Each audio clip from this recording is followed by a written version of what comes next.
અંકલેશ્વર તાલુકા Bhajap UPL company અને જૂના બોરભાઠા ગામના ગ્રામજનો દ્વારા સ્વસ્થ ભારત મિશન કાર્યક્રમ અંતર્ગત ગોલ્ડન બ્રિજની બાજુમાં આવેલ સ્મશાન પાસે સફાઈ અભિયાન હાથ ધરવામાં આવ્યું હતું।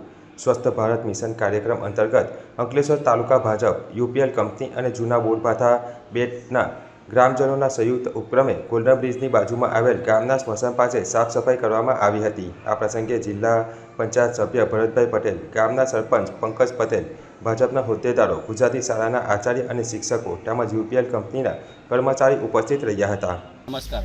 આજ રોજ તારીખ 25/9/2025ના રોજ સ્વસ્થ ભારત મિશન અંતર્ગત આજ રોજ જૂના બોરભાઠા બેટ સ્મશાન ખાતે તાલુકા ભાજપ સાઈડથી તેમજ યુપીએલ કંપની સાઈડથી અને સ્વસ્થ ભારત મિશન અંતર્ગતના જે સાહેબ લોકો છે તેઓ દ્વારા અને ગામજનો દ્વારા સ્કૂલના સાહેબ લોકો દ્વારા આજે સ્મશાન ખાતે સ્વસ્થ ભારતનું જે મિશન હતું એને પરિપૂર્ણ કરવા માટે સાફ સફાઈ અભિયાન શરૂ કરવામાં આવ્યું હતું, જેના ભાગરૂપે આજે સાફ સફાઈ કરેલ છે।